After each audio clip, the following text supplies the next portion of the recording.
앞으로는 찾아오지 마세요. 그게 그렇게 잘못이냐? 아들 얼굴 한번 보겠다고 생전 처음 찾아왔는데 그게 그렇게 잘못이냐고 물었다. 그런 말이 아니잖아요. 그럼 그게 무슨 말이야? 너는 그렇게 내가 창피하냐? 아버지, 막노동했었던 것도 창피하고 옷차림도 창피하고 돈 없는 것도 창피하냐? 아버지 때문에 남들에게 흙수저 취급당하고 싶지는 않아요. 그래서 평생 뼈 빠지게 일해서 공부시킨 부모를 이렇게 취급해? 너 엄마한테 한 달에 전화 한 번이나 하냐? 아니, 1년에 한 번이나 하냐? 목 빠져라 기다리고 있는 부모 보러 오지도 않잖냐? 공부를 시키시다니요. 공부는 제가 했지. 아버지 어머니가 시키신 건 아니죠. 오늘 이야기 속 주인공은 73세 임중배 씨입니다. 그리고 그의 아들에 관한 이야기이죠. 임 씨는 자랑스러운 아들이 있었습니다. 태어나서 가장 잘한 일이 아들을 변호사 만든 일이었습니다. 그런데 그걸 후회할 날이 올 거라고는 생각해 본 적이 없었습니다. 너무 모든 걸 쏟아부어 공부를 시켜서인지 아니면 인성을 못 가르쳐서인지 그것도 아니면 정말 임씨같이 돈 없는 부모는 자식에게도 이런 취급을 당해야 하는 것인지 몰랐습니다. 못 배워 힘들게 산 아버지를 창피해하는 변호사 아들. 임씨에겐 누구보다도 자랑스러운 자식이었지만 자식에게 배신은 숨기고 싶은 치부인 듯 했습니다. 거칠어진 손과 푸석한 피부, 좋은 옷을 입어도 태가 안 나는 것은 임씨도 원했던 것이 아니었습니다. 살아온 인생이 그런 걸 어떻게 할까요? 그래도 내 자식은 사회에서 존경받는 사람이 되어 세상을 다 가진 것 같았습니다. 아들 보러 찾아간 서울에서 그런 비참함을 느끼기 전에는 말이죠. 아들이 그토록 부모를 숨기고 싶어 한다면 임씨도 그 눈앞에서 사라져줄 생각이었습니다. 대신 아들도 임씨의 가슴 속에서 흔적도 없이 지워지는 것이었죠. 임씨는 이제 73세 나이로 평생을 건설 현장에서 일을 하며 살아온 사람이었습니다. 무릎은 성할 날이 없고 허리는 자세히 보면 조금 굽어 있기도 했습니다. 그래서 임씨가 오래 서 있거나 걷는 걸 힘들어하곤 했습니다. 몇 년 전까지만 하더라도 일거리가 있으면 몇 시간이 됐든 일을 했지만 이제는 그마저도 못하는 나이가 되었습니다. 임씨의 아들은 대학 졸업 후에 사법고시 공부를 오래 했습니다. 아버지는 평생 삽질해도 좋으니 너는 공부해서 펜 잡는 일 해라. 임씨가 종종 아들에게 했던 말이었습니다. 다행히도 아들은 동네에서 수재라는 소리를 듣고 클 만큼 공부를 잘했습니다. 그랬기에 임씨도 힘들어도 거친 일을 해가며 아들 학비를 댔습니다. 아내도 파출부, 시장 생선가게, 식당 설거지까지 안 해본 일 없이 닥치는 대로 일했죠. 부부가 마음속에 품고 있던 것은 오직 하나, 아들만큼은 배움의 힘으로 가난의 굴레에서 벗어나게 하고 싶다는 간절한 소망이었습니다. 괜찮다. 고시라는 게 원래 오래 걸리는 거잖냐. 너는 할 수 있어. 아버지가 어떻게든 뒤띠빠라 할 테니까. 너는 걱정 말고 공부만 해, 공부만. 생활도 빠듯한데 아들이 고시원에서 공부를 하자 생활비며 고시원 비용이며 계속해서 돈이 들어갔습니다. 대학 학비 대출 받은 것도 갚아야 했고 말이죠. 그래서 임씨는 종종 밤에 대리운전을 하기도 했습니다. 자정이 넘어서야 집에 돌아와 소주 한 잔으로 하루의 피로를 달래면서도 아들이 공부하고 있을 걸 상상하면 마음이 뿌듯했습니다. 아들의 머리에 쌓여가는 지식만큼 임씨의 얼굴엔 주름이 깊어졌습니다. 그리고 마침내 꿈에도 그리던 일이 일어났죠. 아버지, 합격했어요. 아들은 변호사가 되었습니다. 몇 번의 낙방이 있었지만 임 씨는 흔들리지 않았습니다. 아들이 돈 걱정을 할 때, 임 씨는 벽돌에 찍혀 손가락이 부러졌을 때도 금방 현장으로 복귀했습니다. 그렇게 임 씨와 아내는 끝까지 뒷바라지를 해서 아들을 기어코 변호사로 만들었습니다. 물론 아들이 그만큼 노력해서 얻은 결과였죠. 동네에서도 현수막이 걸리고 잔치가 열렸습니다. 개천에서 용났다며 임 씨를 보는 사람마다 엄지를 치켜 세웠습니다. 그래서 임 씨는 자신이 변호사가 된 것보다도 더 기뻤습니다. 아들은 몇 년 뒤에 아주 큰 법률 사무소에 들어갔습니다. 무조건 성공이 보장되어 있는 그런 곳이라고 들었습니다. 아들은 서울에서 살며 승승장구하는 듯했습니다. 그렇게 아들의 신분이 상승한 것 같아서 죽어도 여한이 없다는 생각까지 하게 되었습니다. 그런데 아들의 신분이 상승했다고 해서 그 부모의 신분까지 덩달아 상승하는 것은 아닌 모양이었습니다. 아들이 결혼할 때 뼈저리게 느끼게 되었죠. 저희가 신혼집이랑 혼수 같은 건 모두 준비할게요. 예물 같은 것도 하지 마세요. 필요한 게 있다면 저희가 내겠습니다. 아니, 그렇다고 어떻게 그쪽에서 다. 우리 지은이가 좋다고 하니까 이것저것 안 따집니다. 저희는 돈 가지고 서로 밀고 당기게 하는 것도 질색이고요. 상견례에서 사돈과 마주본 지 10분 만에 들은 이야기였습니다. 평생 몇 번 입어본 적 없는 정장을 입고 임 씨가 대답했습니다. 마음은 참 감사합니다. 그런데 저희도 아들내미 결혼하면 주려고 모아둔 돈이 조금 있어요.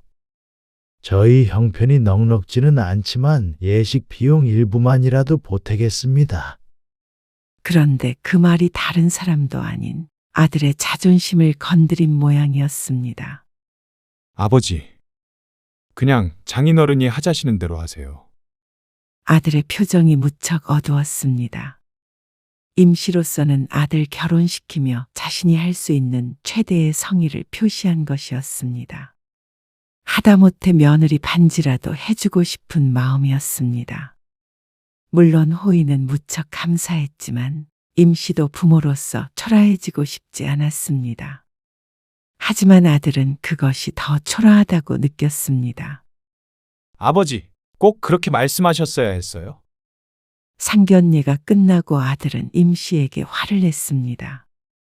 우리 집에서 해줄 수 있는 게 거의 없는데 굳이 몇 푼 되지 않는 돈을 보태겠다고 그 상황에서 찬물을 끼얹으시면 어떡해요. 한국아, 너 아버지한테 그게 무슨 말이야? 아버지는 너 생각해서. 그건 절 생각하는 게 아니에요. 그냥 장모님이랑 장인어른이 원하시는 대로 하는 게 절 생각하는 거예요.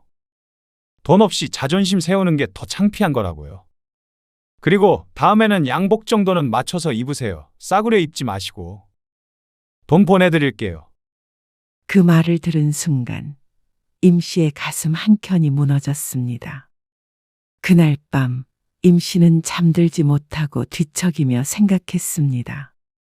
내가 아들에게 부끄러운 존재인가 하는 생각 말이죠. 임 씨는 그 뒤로 아들의 결혼에 전혀 간섭하지 않았습니다. 그저 아들이 보내준 돈으로 양복을 사입고 결혼식에 참석만 하면 됐었죠. 그리고 아들 며느리를 보는 일은 참 힘든 일이 되었습니다. 아들도 며느리도 바쁘기도 했고 거리가 머니 명절이 아니면 볼 일이 거의 없었습니다. 그리고 명절이라고 늘 볼 수 있는 것도 아니었죠. 임 씨는 마루에 앉아서 휴대폰을 한참 들여다보았습니다. 아들에게 온 메시지를 천천히 읽어내려갔습니다. 휴대폰을 들고 있는 손은 거칠다 못해 고목나무 껍질 같았습니다. 만져보지 않아도 그 감촉이 상상이 되었습니다. 명절에 안 내려온대요? 바쁘다고 그러지? 지난번에도 안 오더니 어떻게 집에 한 번을 안 내려와요? 변호사인데 당연히 바쁘지 않겠어? 그건 그렇지만 보고 싶으니까 그렇죠. 시간 나면 오겠지. 내 생각엔 지은이가 오기 싫어하는 거 아닐까요? 집이 좁고 허름해서. 왜 그런 생각을 해? 그거야, 그럴만 하니까 그렇게 생각하죠. 임 씨도 아내의 말이 무슨 말인 줄은 알았습니다. 하지만 이럴 때마다 서운해하고 마음 아파하면 지금까지 가슴이 너덜너덜해 남아나질 않았을 것이었습니다. 결혼 후 아들의 삶은 완전히 달라졌습니다. 아들의 능력이 출중한 탓도 있었지만 부유한 사돈네의 영향도 컸습니다. 완전히 다른 세계의 사람이 된 듯했습니다. 물론 임씨 부부도 그런 아들의 덕을 봤습니다. 마루 바깥쪽에 창을 달아서 여름이나 가을에도 덥지도 춥지도 않게 만들었고 낡은 부엌과 화장실도 리모델링을 했습니다. 하지만 그런데도 아들 며느리는 명절에 오더라도 임씨의 집에서 묵고 가는 일이 없었습니다. 근처에 있는 숙소에 묵고 다시 오곤 했죠. 그런 모습을 보면 아들이 점점 멀어져 가는 것 같아서 허전함을 느꼈습니다. 서울에 간다니까 지은이가 밥 한 끼 먹자고 했다네. 그러던 어느 날이었습니다. 서울에 볼 일이 있어서 올라가게 되었는데 아들과 통화를 하다가 그 이야기가 나왔습니다. 그런데 며느리에게 말을 했는지 식사에 초대받게 되었습니다. 잘 됐네요. 어차피 올라가는 거 아들내미 얼굴도 보고 좋은 시간 보내고 내려와요. 그런데 아들네 집으로 부르는 줄 알았더니 웬 식당을 예약해뒀다고 했습니다. 집에서 간단하게 먹어도 되는데 그게 더 부담스럽죠. 그런가? 며느리에게 밥상을 차리라는 것은 아니었는데 요즘 사람들은 이렇게 바깥에서 먹는 경우가 많은가 보다 싶었습니다. 그런데 도착한 식당 외관만 보고도 임 씨는 어쩐지 긴장이 되었습니다. 한 번도 가본 적이 없는 종류의 식당이었습니다. 여기 맛있어요. 아버님, 저희 부모님이랑도 자주 오는데. 그래서 어머님, 아버님도 한번 모시고 와야겠다 생각했거든요. 며느리는 참 해맑았습니다. 그런데 임 씨는 자신의 차림새가 신경이 쓰였습니다. 아들네 집에서 편하게 식사를 하는 줄 알았는데 이런 고급 식당에 올 거라고는 생각하지 못했습니다. 그래서 옷차림이 혼자만 이질적이었습니다. 괜찮아요. 저도 편하게 입었는데요. 뭘? 며느리가 말은 그렇게 했지만 임 씨의 눈엔 곱디 고와 보였습니다. 그런데 메뉴를 들고 임 씨는 또다시 난감한 기분이 되었습니다. 뭐 드시겠어요? 종업원이 주문을 하기 위해 옆에 서 있었고 며느리가 임 씨를 향해 물었습니다. 이게 뭘 먹어야 하는지 모르겠네. 그냥 국물 같은 거 없나? 아, 국물이요? 여기 스테이크가 맛있어요. 메뉴 거기 밑에서 골라보세요. 아, 스테이크? 하지만 며느리가 가리킨 부분을 보아도 도무지 무슨 음식인지 알 수가 없었습니다. 종업원은 웃으면서 서 있었지만 사람을 계속 세워둘 수가 없어서 임 씨가 말했습니다. 너희가 알아서 시켜줘라. 내가 이런 데는 처음 와봐서. 그러자 며느리가 대답을 하기도 전에 아들이 굳은 표정으로 말했습니다. 여기 아버지 거는 안심으로 주시고 웰던으로 해주세요. 그리고 나서 아들과 며느리도 알아들을 수 없는 말로 무척 길게 주문을 마쳤습니다. 머쓱해진 임 씨가 굳이 안 해도 될 말을 덧붙였습니다. 하하, 내가 좀 촌스럽지? 그러자 아들의 표정이 더욱 더 굳었습니다. 찡그려지는 인상에 임 씨는 뜨끔해서 입을 다물고 찬물을 들이켰습니다. 임 씨가 또다시 아들에게 창피를 주고 있다는 생각이 들어서 마음이 무거웠습니다. 잠시 후 아들네가 주문을 했는지 와인이 나왔습니다. 이거 저희 아버지가 좋아하는 와인이에요. 아버님 와인 좋아하세요? 마셔본 적이 없지만 그대로 말을 해도 될까 몰라 아들을 힐끔거리게 되었습니다. 아니, 아버지는 마셔본 적 없어. 그럼 이참에 한번 드셔보세요. 임 씨는 취향에도 맞지 않는 술을 웃는 낯으로 홀짝거렸습니다. 잔도 흔들었다가 마셔야 하는 것인지 부연 동작이 많은 아들 며느리를 보고 그대로 따라했죠. 음식이 나오자 임 씨는 서툰 칼질을 시도했습니다. 잘 썰리지 않아 애를 먹고 있는데 칼이 접시에 쭉 긁히는 소리가 듣기 싫게 울렸습니다. 아버지, 이리 주세요. 잘 안 되면 해달라고 하시지 왜 그걸. 아들이 답답했는지 접시를 가지고 가서 잘라주었습니다. 임 씨는 자신이 한없이 작아지는 기분이 들었습니다. 말없이 고기를 씹는데 부드러운 부위 같기는 했지만 치아가 좋지 않아 한참을 씹어야 했습니다. 아들과 며느리는 이런저런 법적인 이야기를 많이 나누었습니다. 임 씨는 무슨 말인지 도무지 알아듣지를 못해서 열심히 고기만 질겅거렸죠. 그러다가 딴 생각을 하고 있는데 며느리가 갑자기 임 씨를 불렀습니다. 아, 아버님은 그럼 한국시랑 같은 고등학교 나오셨어요? 시골이니까 다 선후배가 되겠네요.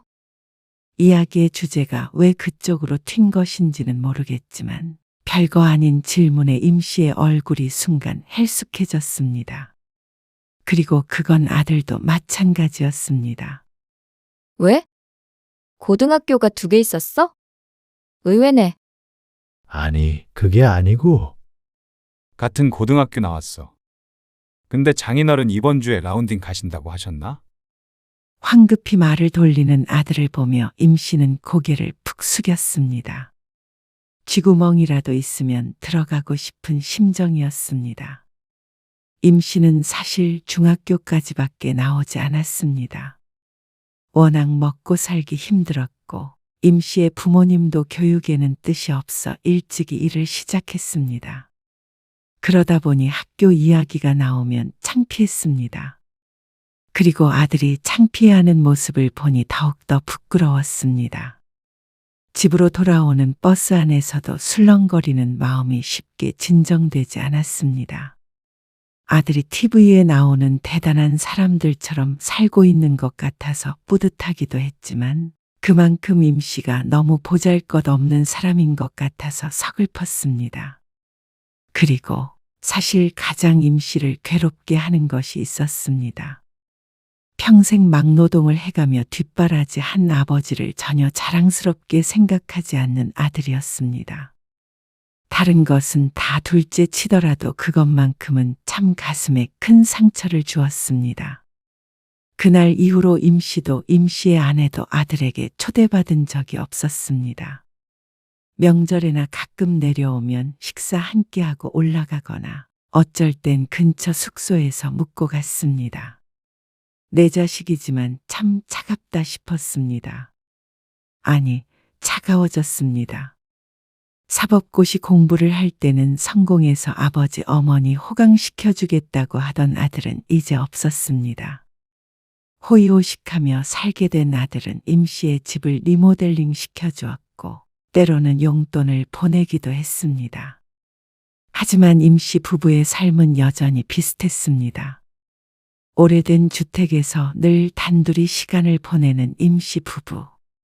부자 아들 따라서 부자가 되지도 않았고 오히려 그 전보다 더 외로워졌습니다. 사돈 내는 아들 부부와 가까이 살며 자주 만나는 것 같았습니다. 곁에서 지켜보지 않아도 아들이 사돈에게 지극정성으로 잘한다는 건 알 수 있었습니다. 그리고 임 씨도 그게 당연하다는 사실 정도는 알았습니다. 받은 게 많으니 그에 대한 보답을 해야 하는 것이겠죠. 그래서 아들네가 찾아오지 않는 게 어쩌면 거리가 멀어서가 아니라 보잘것없는 부모라 그런 것이 아닌가 하는 생각이 들 때도 있었습니다. 그럴 때면 아들이 얼마나 바쁘게 살아가고 있는지 떠올리려고 노력했습니다. 그래야 덜 비참한 기분이 들었으니까 말이죠. 장례식장에 갔다가 한국인의 사무실에도 들렸다 오지 그래요? 한국인의 사무실? 거길 왜 가? 그래도 거기랑 가깝다고 그러는 것 같던데. 상황 봐서. 근데 혹시라도 한국이한테는 말하지 마라. 괜히 부담 주기 싫으니까. 아들은 1년 전에 직장에서 나와서 동료 변호사 2명과 함께 사무실을 차렸습니다. 직원도 여럿 있어서 전에 다니던 직장보다는 훨씬 작은 사무실이지만 꽤나 번듯하다고 들었습니다. 아들이 독립했다는 소식을 듣고 뿌듯해하기도 했습니다. 그러던 어느 날 가까웠던 지인의 부고 소식을 듣게 되었습니다. 상경한 지는 꽤 되었는데 가끔 고향에 내려올 때마다 만나곤 했던 사람이었습니다. 그래서 장례식장에 가게 되었죠. 장례식장에서 1시간쯤 있다가 나왔는데 아내의 말이 문득 떠올랐습니다. 주소는 알지만 막 찾아가기엔 마음에 걸렸습니다. 아들이 일하는 곳이기에 말도 없이 가는 것은 안 될 말이었습니다. 서울에 오셨다고요? 그래. 장례식에 갔다가 집으로 돌아가려는데 네 엄마가 그러는데 여기가 너희 사무실 근처라고 하더라고. 아, 그래요? 그래서 너만 괜찮으면 잠깐 가서 얼굴만 볼까 하는데. 아, 지금이요? 왜 미리 전화를 안 주시고? 지금 바쁘냐? 아, 그건 아닌데요. 지금 바로 오시게요? 한 1시간 뒤에 갈까? 오래 안 있을 거야. 그냥 정말 얼굴만 보고 가려고. 임 씨의 말에 아들은 잠시 무언가 생각하는 듯 하더니 대답했습니다. 그러세요, 그럼. 1시간 뒤에 오시는 거죠? 그래? 임 씨의 얼굴이 눈에 띄게 밝아졌습니다. 변호사는 늘 눈코 뜰 새 없이 바쁜 줄 알았는데 그것은 또 아닌 모양이었습니다. 늘 오래 일하는 것 같아서 걱정이 되었었는데 그나마 마음이 놓였습니다. 임 씨는 얼른 자신의 옷차림새를 훑었습니다. 그래도 상갓집에 다녀와서 정장 차림이라 다행이었습니다. 옷차림 가지고 아들의 눈살이 찌푸려질 것 같지는 않았습니다. 저기 잠깐만 택시 좀 세워주세요. 아들의 사무실로 택시를 타고 가는 길에 임 씨는 다급히 차를 세웠습니다. 안 그래도 빈손으로 가기엔 마음에 걸렸는데 고급스러워 보이는 옷가게가 보였습니다. 아들은 늘 양복을 입어야 하니까 이런 걸 선물로 주는 게 가장 실용적이겠다고 생각했습니다. 학생 때를 빼고는 아들의 옷을 사준 기억이 없어서 어쩐지 설레기도 했습니다. 이거 얼마예요? 12만 9천 원입니다. 종업원의 말에 임 씨의 눈이 조금 커졌습니다. 흰색 와이셔츠가 꽤나 값이 나갔습니다. 6만 원 정도를 생각했는데 말이죠. 하지만 임 씨는 망설임 없이 지갑에서 현금을 꺼냈습니다. 이 정도는 돼야 아들이 입을 만할 것 같았습니다. 아들이 기뻐할 모습을 상상하자 돈이 아깝지도 않았습니다. 그리고 도착한 아들의 사무실. 노크를 하고 문을 열자 일을 하고 있는 사람들이 보였습니다. 저 이만국 변호사님 찾아왔습니다. 약속되신 건가요? 제가 애비 되는 사람입니다. 직원으로 보이는 사람이 임 씨의 말을 듣고 무척 놀랐습니다. 직원 몇몇이 임 씨에게 인사를 건넸습니다. 그러자 임 씨는 자신이 대단한 사람이라도 된 것 같은 기분이 들었습니다. 아버지, 이쪽으로 들어오세요. 아들이 어떤 문을 열고 임 씨를 보더니 말했습니다. 변호사들은 개인 방이 하나씩 있는 모양이었습니다. 갑자기 이렇게 오시면 곤란해요. 반가운 마음에 인사를 하려는데 아들이 문을 닫자마자 언짢은 기색으로 말을 걸었습니다. 그게 그냥 가려다가 시간도 많이 있고 가깝다는 말이 생각이 나서 말이야. 그리고 사무실 열고 나서 선물도 못 준 것 같기도 하고. 아들의 반응에 임씨의 말이 주저리 길어졌습니다. 어쩐지 변명하는 듯한 모양새가 되었습니다. 그 모습을 본 아들은 더욱 기분이 나빠 보였습니다. 이거 너 선물이야. 와이셔츠인데 서울에서 산 거니까 너 입을만 할 거야. 서울에서 사면 다 좋은 건 줄 아세요? 아들의 말에 가시가 들어있는 듯 했습니다. 임씨의 가슴을 계속해서 쿡쿡 찔렀습니다. 아들은 선물을 받아들더니 자신의 책상 위에 툭 하고 던지듯 올려놓았습니다. 상자를 열어볼 생각은 애초에 없는 것 같았습니다. 임씨는 어쩐지 그 와이셔츠가 아들의 옷장에 걸리는 일은 없을 것 같다는 예감이 들었습니다. 그러던 때에 노크 소리가 들렸습니다. 안녕하세요. 이만국 변호사 동료입니다. 김명준이라고 합니다. 같이 일하는 변호사인 듯 했습니다. 악수를 청하듯 내미는 손에 임씨가 머뭇거렸습니다.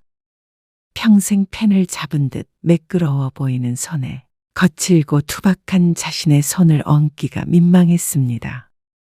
임씨가 조심스럽게 손을 내밀어 잡자 남자도 놀라는 듯한 표정을 지었습니다. 내 손이 거칠어서 미안합니다.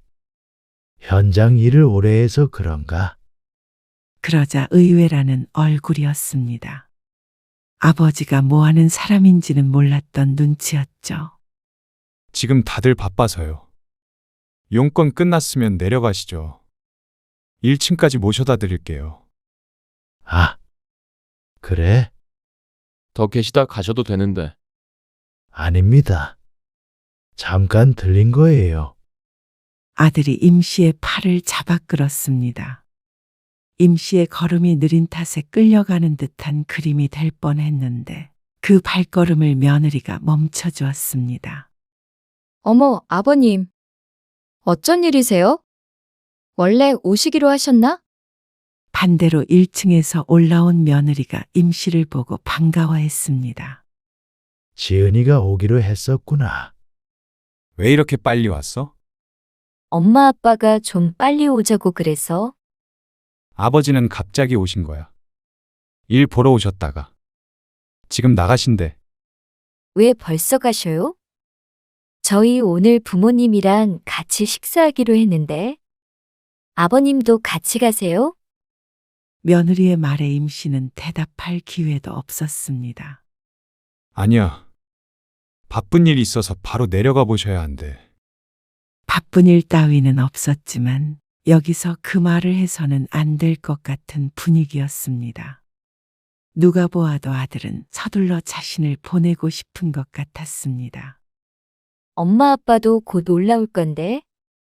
인사는 해야지. 그러자 아들이 낭패라는 표정을 지었습니다. 하지만 잠시 뒤에 사돈네가 문을 열고 들어왔죠. 의외의 인물을 본 듯이 며느리와 마찬가지로 놀라 보였습니다. 그리고 똑같은 제안을 했습니다. 어차피 저희 넷이 식사하려고 했는데 같이 가시죠. 아닙니다. 장인어른. 아버지가 빨리 내려가 보셔야 해요. 아이고, 그러면 어쩔 수 없지. 잠깐만 앉아 계세요. 아버지 배웅만 하고 다시 오겠습니다. 임씨는 사돈에게 인사도 제대로 하지 못하고 사무실을 나와야 했습니다. 아들은 누가 쫓아오기라도 하듯이 엘리베이터 버튼을 신경질적으로 눌렀습니다. 아버지, 왜 굳이 여기까지 오셨어요? 뭐? 제가 조만간 한번 내려가려고 했어요. 그런데 이렇게 약속도 미리 안 하시고 일하는 직장에 찾아오시는 건 불편해요. 아들의 말에 임씨는 순간 할 말을 잃었습니다. 미리 약속을 했다고 하지만 일하는 직장에 찾아온 것은 사돈네도 마찬가지였습니다. 그런데 1년에 한 번 볼까 말까한 멀리서 찾아온 부모에게 할 말이 이것밖에 없나 싶었습니다. 앞으로는 찾아오지 마세요. 아들의 마지막 말에 임씨도 울분이 터져나왔습니다. 그게 그렇게 잘못이냐? 네? 아들 얼굴 한번 보겠다고 생전 처음 찾아왔는데 그게 그렇게 잘못이냐고 물었다. 그런 말이 아니잖아요. 그럼 그게 무슨 말이야? 너는 그렇게 내가 창피하냐? 아버지, 내 손도 창피하고 막노동했었던 것도 창피하고 옷차림도 창피하고 학교도 못 다닌 것도 창피하고 돈 없는 것도 창피하냐? 말을 하고 보니 자신 같아도 창피할 것 같았습니다. 부모로서 뭐 하나 내세울 것이 없어 보였으니 말이죠. 그런데 그 사실을 아들의 입에서 듣는 것은 달랐습니다. 제가 흙수저라고 남들에게 흙수저 취급당하고 싶지는 않아요. 숨길 수 있는 건 숨기고 싶고요. 그런데 아버지가 자꾸만 그걸 들춰내려고 하시니까 그래서 평생 뼈 빠지게 일해서 공부시킨 부모를 이렇게 취급해? 너 엄마한테 한 달에 전화 한 번이나 하냐? 아니, 1년에 한 번이나 하냐? 목 빠져라 기다리고 있는 부모 보러 오지도 않잖냐? 공부를 시키시다니요. 공부는 제가 했지 아버지 어머니가 시키신 건 아니죠. 뭐? 전 제 힘으로 여기까지 올라왔어요. 그래도 아버지 어머니한테 갚았잖아요. 갚다니? 집도 제 돈으로 고쳐드렸고요. 어버이날이나 생신의 용돈도 드렸잖아요. 뭘 더 바라세요? 돈으로 모든 걸 할 수 있다고 생각하는 아들. 하지만 그것마저도 틀렸습니다. 그동안 아들을 위해서 쓴 돈을 따진다면 집을 고쳐줄 게 아니라 새 집을 사줘도 계산이 맞지 않았습니다. 하지만 세상 어느 부모가 그런 걸 따지고 자식을 키울까요? 그런데 자식은 그런 부모 마음은 눈꼽만큼도 생각하지 않았습니다. 자기가 잘난 건 모두 스스로의 덕이라고 생각했습니다. 거기에 부모의 도움은 없었다고 생각하는 것 같았습니다. 개천에서 용이 났다면 개천에서 승천할 수 있게끔 엎드려 발판이 되어준 것이 부모인데 아들은 스스로 날아오른 것으로 생각했습니다. 그래? 네가 그렇게 부끄럽다면 이 아버지 이젠 네 앞에 다시는 안 선다. 아버지, 아들은 임씨의 말에 얼굴을 찡그렸습니다. 그런 소리 마시라고 해야 할 아들의 입에서 다른 말이 나왔습니다. 목소리 낮추세요. 장인어른 듣습니다. 임씨는 그 순간 울음도 쏙 들어갈 정도로 가슴이 뜨거워졌습니다. 이런 자식을 위해서 더 이상 감정 한 톨도 낭비하고 싶지 않았습니다. 너도 무슨 일이 있어도 우리 찾지 말아라. 왜 그러시는데요? 아버지가 잘못하셔놓고는 나중에 훗날에 후회하지 말아라. 나는 네 엄마 죽고 평생 마음에 짐 안고 살아갈지 아닐지 두고 보자. 때마침 도착한 엘리베이터에 몸을 싣고 임씨는 끝까지 아들의 눈을 마주치지 않았습니다. 아들도 그런 임씨를 붙잡지 않았죠. 임씨는 그날 이후로 가슴속에서 아들을 지웠습니다. 차라리 내 아들은 이 세상에 없다고 생각하는 것이 후련할 것 같았습니다. 그동안 애면글면 자식 앞길 닦아줄 생각만 하고 살았던 스스로가 후회스러웠습니다. 너무 어리석었습니다.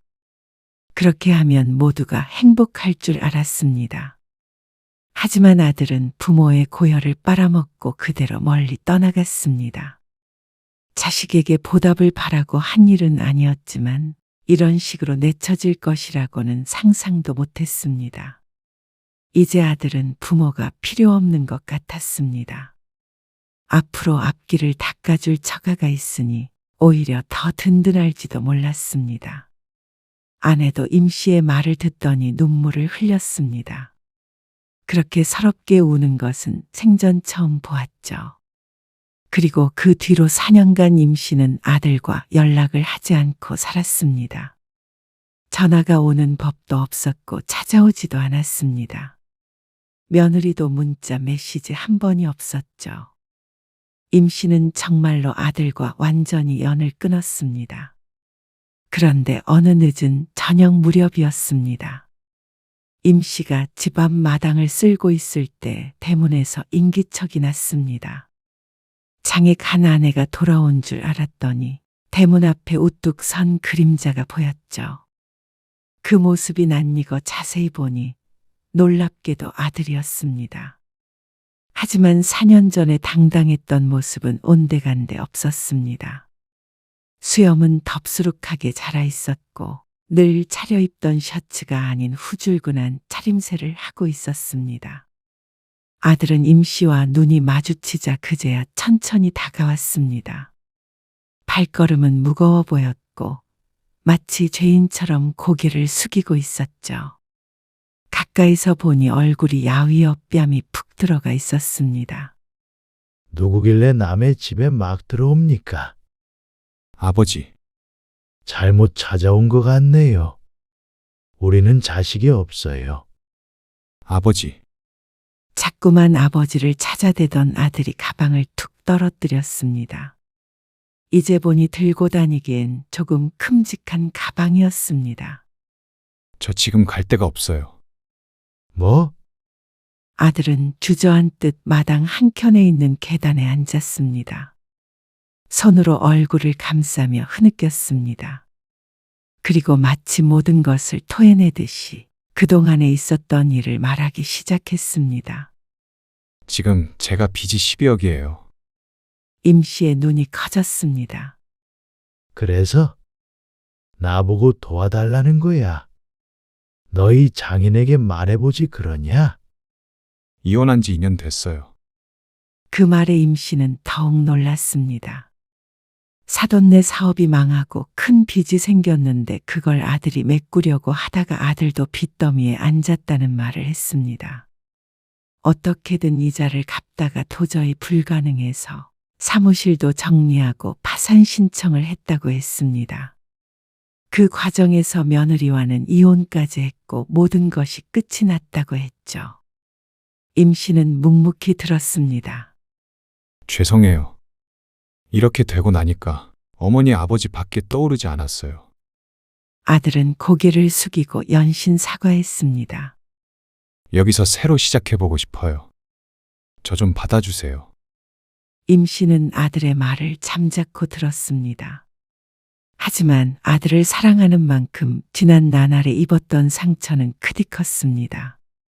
시간이 4년이 흘렀는데도 전혀 희미해지지가 않았습니다. 돌아가라. 다시 시작하더라도 우리 집은 아니야. 우리는 너 없는 사람으로 생각하고 살고 있으니까. 뭘 하든지 스스로 알아서 해. 아버지, 제가 이렇게 잘못했다고 말씀드리잖아요. 힘들어서 찾아온 자식을 이렇게 내치세요? 그런데 그때 아내가 들어왔습니다. 너 이놈! 한 번 연 끊었으면 사과 몇 마디에 그게 이어지겠니?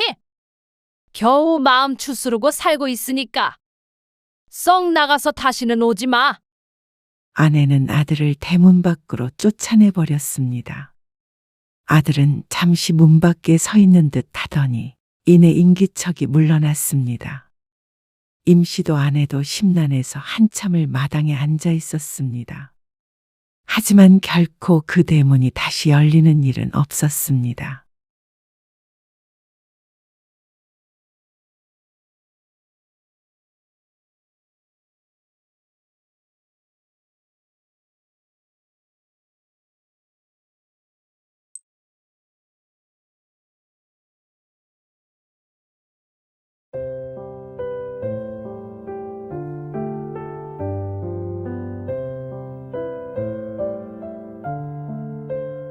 할머니 싫어.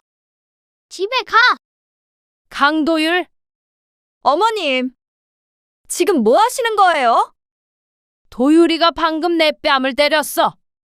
그렇다고 애를 그렇게 붙잡고 있으세요? 그건 아동학대예요. 뭐라고? 애가 실수로 그런 거를 가지고 그렇게 무섭게 다그치시면 어떡해요? 애가 받을 상처는 생각 안 하세요? 왜 애를 다치게 하세요?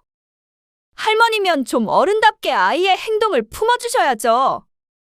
너 그게 정말로 도유리를 위한 길이라고 생각하는 거야? 좋게 말로 하시면 되잖아요. 왜 애한테 화를 내세요? 오늘 이야기 속 주인공은 65세 배영자 씨입니다. 그리고 그녀의 며느리에 관한 이야기이죠. 배 씨는 이 나이 먹고 손주에게 얻어맞을 줄은 몰랐습니다. 아니, 아직 뭘 모르는 어린 손자는 그렇다 치더라도 며느리에게 이런 수모를 당할 거라고는 상상도 해본 적이 없었습니다. 자신의 귀한 자식을 나무란다며 장바구니를 집어던져 버리는 며느리. 그 누가 상상할 수 있을까요? 그동안 손자를 봐줬던 공은 다 어디로 사라진 것인지 몰랐습니다. 없는 시간을 쪼개서 손자를 돌봤지만 고마워하기는커녕 꼭 배 씨를 육아에 방해가 되는 존재라고 생각하는 듯 했습니다. 며느리가 아이를 키우는 방식이 잘못됐다고 생각했지만 참견하지 말라는 말에 꾹 참았습니다. 그런데 함부로 손발을 휘두르는 손자에게 한마디 하지도 못하는 할머니라니. 그런 할머니 자리는 배 씨가 사양하고 싶었습니다. 그리고 배은망덕한 아들과 며느리는 혼쭐이 나야 했고 말이죠. 배 씨는 아들이 하나 있었습니다. 그리고 손자도 하나 있었죠. 아이가 4살이 될 때까지는 안사돈이 함께 살며 육아를 도왔습니다. 그런데 갑작스러운 이사로 바톤을 터치하듯이 그 자리를 배 씨가 대신하게 되었습니다. 어차피 어린이집 다니니까 끝나서 몇 시간만 봐주시면 돼요. 나도 정말 그러고 싶은데 6시에 퇴근인데 그러면 애 봐주기에는 시간이 없지. 아, 어머님 일이요? 그래. 근무 시간을 조금 조정할 수는 없어요? 배 씨는 여전히 일을 하고 있었는데 퇴근 시간이 6시였습니다. 마을 도서관에서 오후에 근무를 하고 있었는데 오전에 하고 싶다고 마음대로 바꿀 수도 없었습니다. 그리고 이미 오전에는 스케줄이 있었습니다. 그러면 도유리는 어떻게 해요? 사람을 쓸 수 없을까? 지안이 어떻게 모르는 사람한테 맡겨요? 마음이 안 놓여요. 어린이집 고를 때도 얼마나 고생했는지 아시잖아요.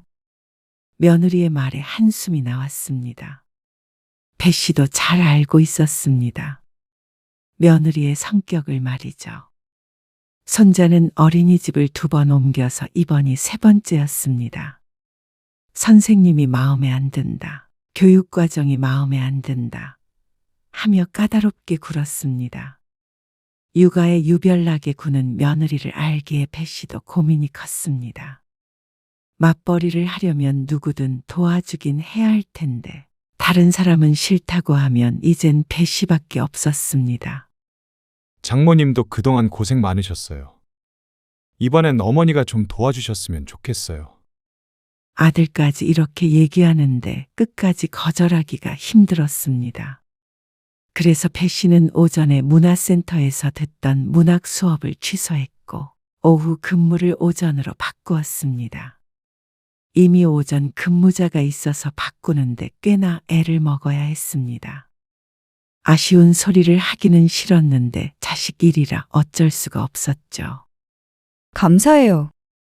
그래도 어머님 계셔서 다행이에요. 모르는 사람한테 안 맡겨도 돼서요. 며느리가 안심하는 모습을 보니 잘한 일이라고 생각했습니다. 그날 이후 배 씨가 손자의 하원부터 저녁까지 아들네 집에서 돌봐주기로 했습니다. 어머님, 저녁은 6시에 시간 맞춰서 꼭 먹여주시고요. 7시에는 씻겨야 해요.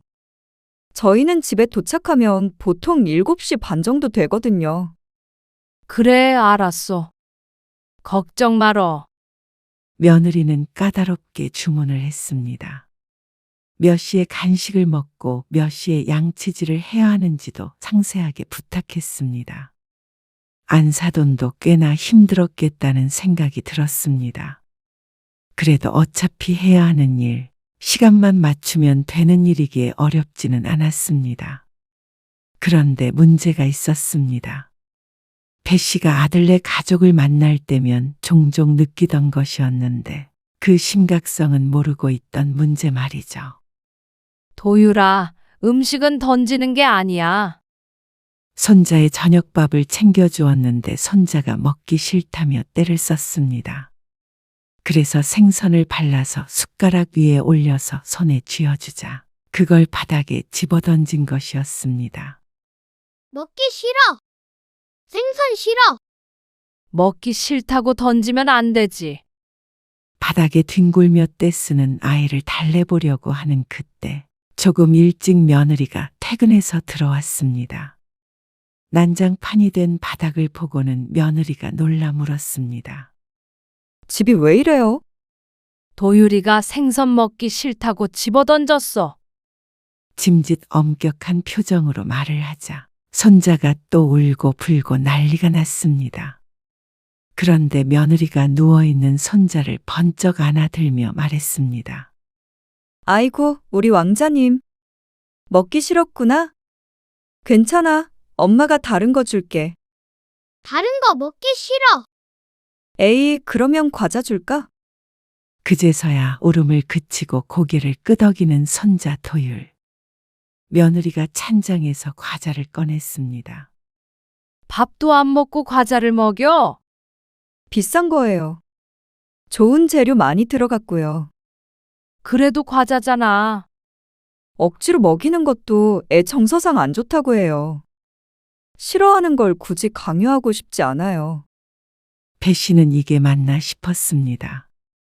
그러면 삼시세끼 과자만 먹이려는가 싶었습니다.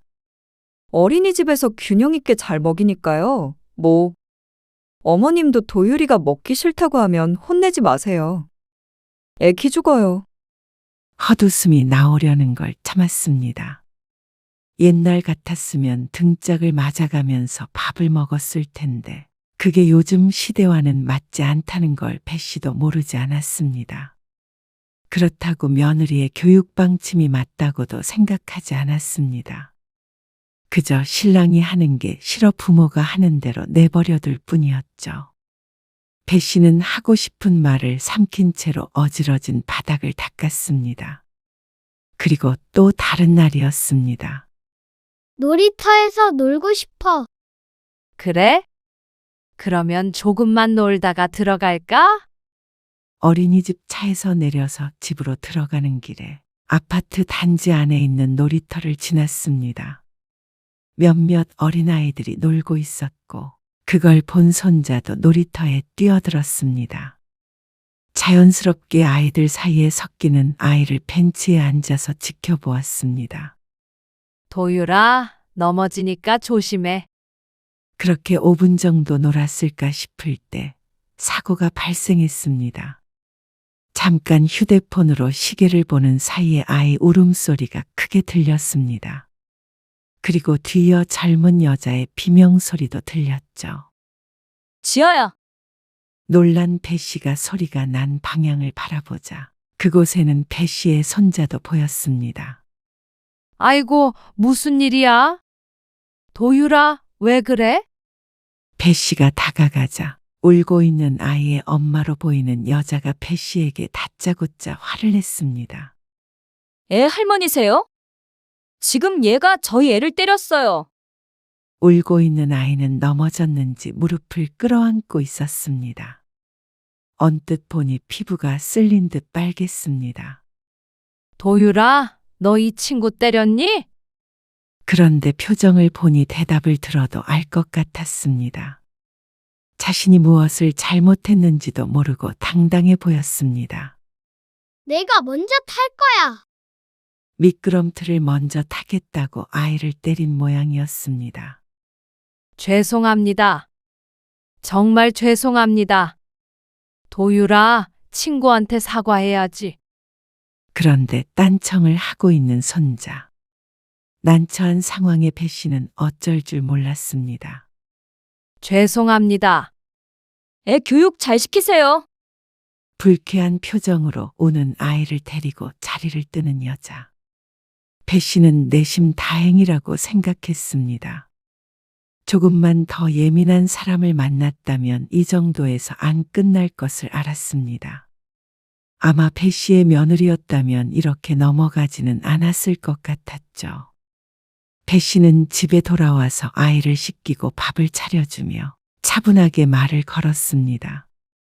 도유라, 아까 놀이터에서 도유리가 친구 밀었지. 그래서 친구가 아파서 울었잖아. 할머니 생각엔 친구가 너무 슬펐을 것 같아. 내가 먼저 탈 거야. 미끄럼틀. 내 거야. 미끄럼틀은 도유리 것이 아니잖아. 다 같이 사용하는 거니까 친구에게 양보할 줄도 알아야 해. 줄을 서야지. 싫어. 그러자 또다시 떼를 쓰기 시작하는 손자. 아무리 좋게 말해봤자 소용이 없었습니다. 퇴근한 며느리에게도 오후에 있었던 일을 설명했는데 반응이 예상 밖이었습니다. 남자애가 놀다 보면 좀 거칠게 할 수도 있죠. 애가 힘이 넘쳐서 그래요. 같은 반 애들 중에서 우리 도유리가 제일 크대요. 도유리 아빠 닮아서 그런 것 같죠? 그러면서 뿌듯해하는 듯한 모습이 너무나 놀라웠습니다. 그래도 친구를 때리면 안 된다는 걸 먼저 가르쳐야지. 그냥 거친 게 아니라 때려서 넘어졌다니까 그러네. 우리 도유리 그렇게 나쁜 애 아니에요. 놀다가 실수한 거 가지고 따지면 그게 잘못된 거죠. 그렇지, 도유라? 도유리 친구랑 놀다가 그런 거지? 그러자 고개를 끄덕이는 손자였습니다. 기가 막혀서 보고만 있자니 며느리가 뭐가 문제냐는 듯이 배 씨를 보았습니다. 어머님, 제 아들은 제가 잘 알아요. 그리고 잘 훈육하고 있고요. 너무 걱정 마세요. 어깨까지 으쓱하는 통의 배 씨는 더 이상 말을 꺼낼 수가 없었습니다. 자기 자식 자기가 알아서 하겠다는데 더 이상 나섰다가는 간섭으로밖에 안 느껴질 테니 말이죠. 손자 도유리를 돌보는 시간이 늘어나면 늘어날수록 무언가 잘못됐다는 걸 느꼈습니다. 이렇게 애를 키워서는 안 된다고 생각했습니다. 할머니, 나가. 할머니 싫어. 할머니가 왜 싫어? 씻는 거 싫어. 씻고 코 자야 해서 할머니가 도유리 씻겨주려는 거야. 안 씻으면 지지하잖아. 나는 씻기 싫다고 했잖아. 할머니는 바보야. 할머니는 집에 가. 들고 있던 장난감을 내동댕이 치며 하는 말에 배 씨는 얼이 빠졌습니다. 얼마나 애를 오냐오냐 키우는지 애가 버릇이 없는 건 알았지만 이렇게 말을 안 듣는 애는 처음 봤습니다. 내 자식이었으면 눈물이 쏙 빠지게 혼을 내서 버릇을 고쳐놓겠지만 손주이기에 그렇게 마음대로 할 수가 없었습니다. 그리고 며느리가 어떤 반응을 할지 이제는 알기에 몸을 사리게 되었습니다. 하지만 또 사랑하는 손자이기 때문에 이런 식으로 자라지 않았으면 하는 마음이 있었습니다. 그래서 아들에게 넌지시 이야기했지만 소용이 없는 것이었죠. 그냥 애엄마가 하는 대로 냅두세요. 도유리 엄마도 나름의 방식이 있는 거잖아요. 시어머니가 이래라 저래라 하면 기분이 좀 그렇죠. 내가 이래라 저래라 하는 게 아니라 도유리가 다른 애들보다 폭력적인 모습이 많이 보이니까 걱정돼서 하는 소리야. 폭력적이요? 그 말은 저도 기분이 좀 그런데요. 아들도 오히려 기분이 상한 듯 굴었습니다. 배 씨도 할머니로서 손자에게 나쁘라고 하는 소리는 아닌데 아들 며느리에게는 그게 다 간섭으로 느껴지는 것 같았습니다. 애를 돌봐주는 입장에서 조언 한마디도 하지 못하는 현실이 씁쓸하고 답답했습니다. 그런데 며칠 뒤에 황당한 사건이 또 생겼습니다. 어머님, 저 외근 나갔다가 바로 집에 가서요. 도착하면 4시 반쯤 될 것 같아요. 그래? 그러면 도유리 씻겨 놓을까? 아니요. 놀이터에서 놀아주고 계시면 제가 데리고 들어갈게요. 날이 좋아서 밖에서 놀기 딱이네요. 그래. 알았어. 배 씨는 며느리의 말처럼 놀이터에서 아이와 놀아주고 있었습니다. 혹시라도 손자가 다른 아이를 때릴까봐 이번에는 벤치가 아니라 그 옆에 서서 지켜보았습니다.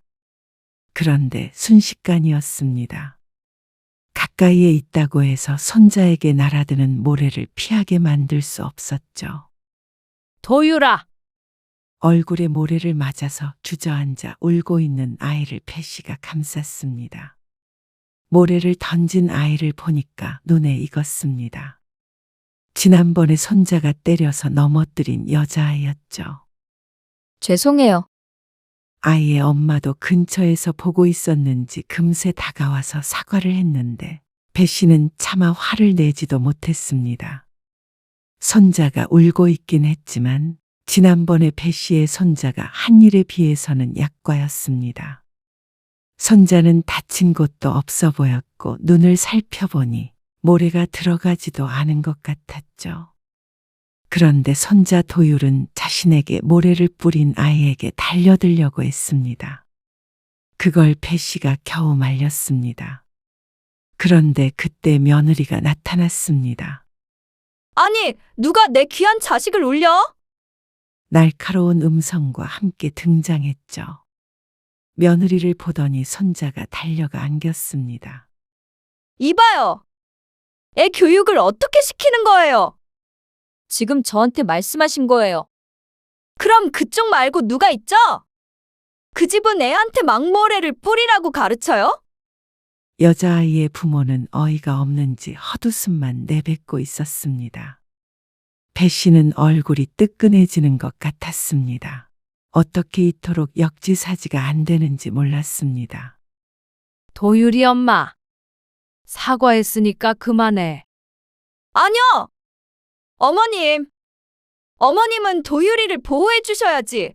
왜 가해자를 감싸세요? 뭐? 가해자?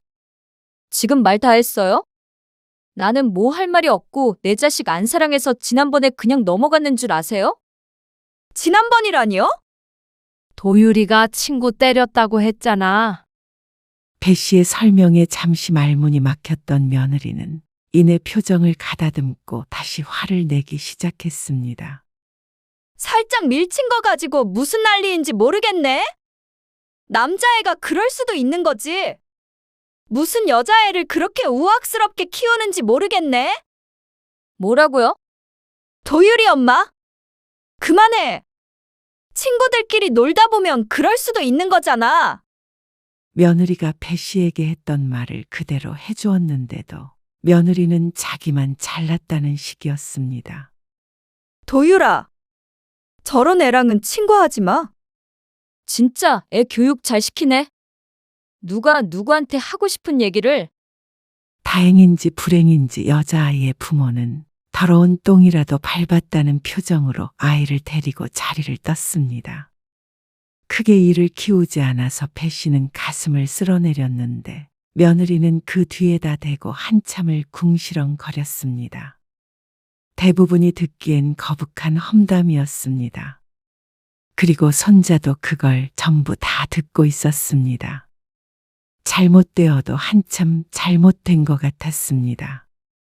배 씨는 손자가 나중에 커서 며느리처럼 될까봐 무서웠습니다. 어머님, 저 잠깐 이 앞에 마트 좀 다녀올게요. 그래. 알았다. 배 씨도 며느리에게 긴히 할 말이 있었습니다. 그래서 붙잡는 며느리를 거절하지 않았죠. 배 씨는 손자의 손을 씻기고 거실에서 노는 것을 지켜보고 있었습니다. 며느리가 마트에서 돌아오면 대화를 하려고 했죠. 할머니, 이거 해. 장난감을 건네며 말하는 손자. 배 씨는 그런 손자를 못 말린다는 듯이 바라보았습니다. 조립되어 있는 블럭을 빼달라는 말을 참 명령처럼 하는 손자였습니다. 빨리 해. 배 씨가 얼른 장난감을 받아들지를 않자 손자가 발로 바닥을 쿵 구르며 말했습니다. 도유라. 할머니 해주세요. 라고 말해야지. 해. 빨리 해. 손자는 막무가내였습니다. 들고 있던 장난감도 배 씨에게 집어던져 버렸습니다.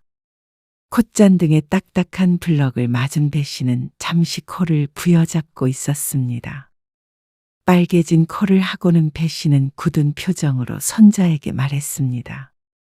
강도율, 너 그러면 안 되는 거야.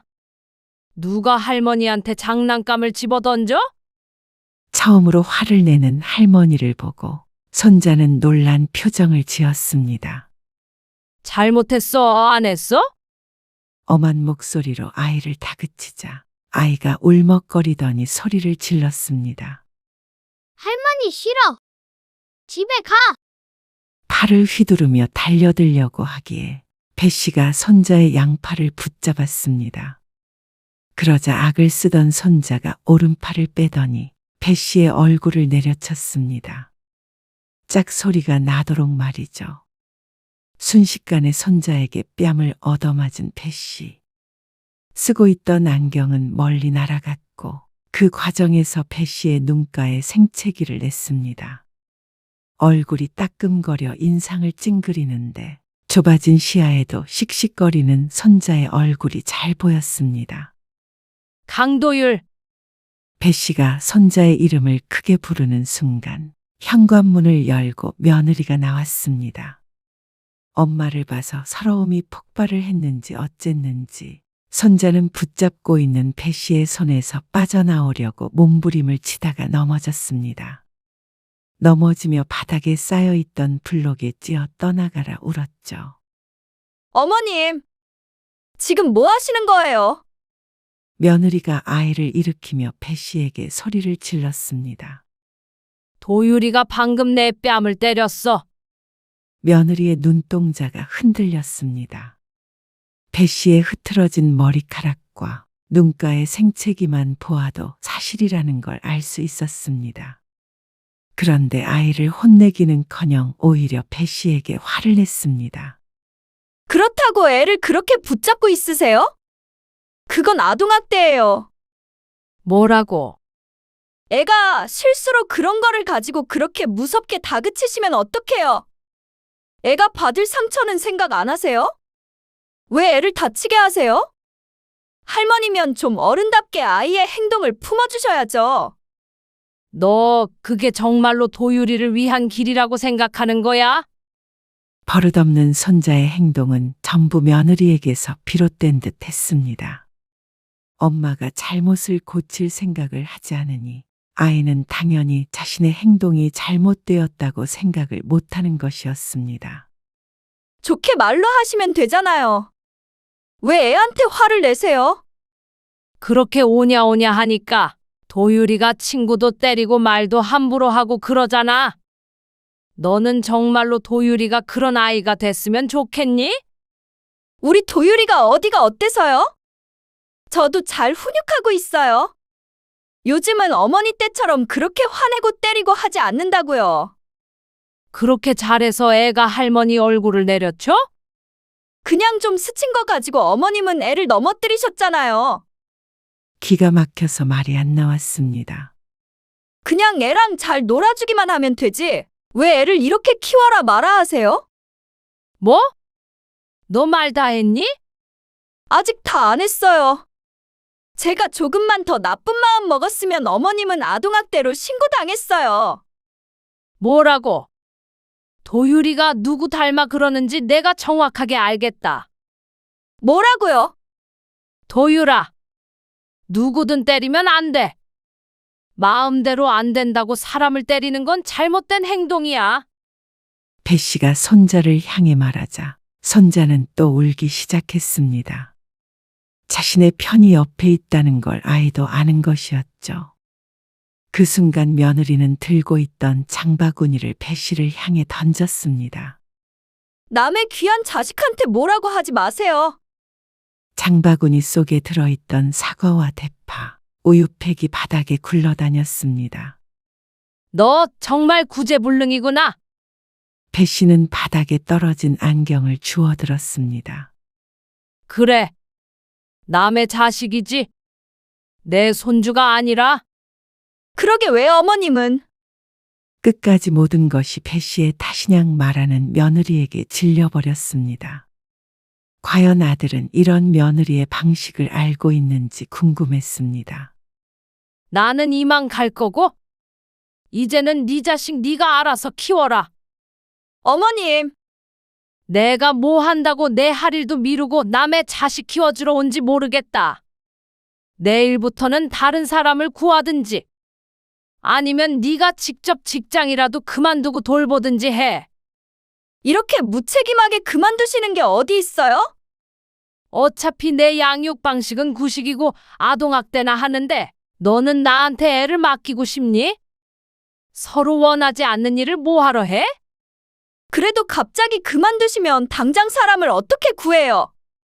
그리고 애초에 남의 손에 맡기기 싫어서 어머님한테 부탁드린 거잖아요. 남인 건 나도 마찬가지 아니니? 어머님, 어머님이라고도 부르지 마라. 나는 이제 더 이상 도유리 할머니도 안 하고 네 시어머니도 안 할 거야. 아동학대. 그러는 너희는 폭력으로 신고해야겠다. 며느리 손자 나라니? 나도 할머니 때리는 손자 필요 없고 장바구니 집어던지는 못돼 처먹은 며느리 필요 없어. 배 씨는 집으로 바로 돌아갔습니다. 이제는 다시는 아들네 집에 갈 일이 없었습니다. 집에 오자 손이 떨려 뭘 할 수조차 없었습니다. 며느리 앞에서는 태어난 척했지만 기가 막힌 일이 일어난 것이었습니다. 며느리와 손자에게 얻어맞는 경우가 있을 수 있나 싶었습니다. 어린 손자를 그렇게 키운 것은 아들 며느리였습니다. 어른이 잘못되었으니 아이도 잘못될 수밖에 없었습니다. 아들 며느리는 그렇다 치고서라도 아이가 안타까웠죠. 여보세요. 배 씨는 아들에게 전화를 걸었습니다.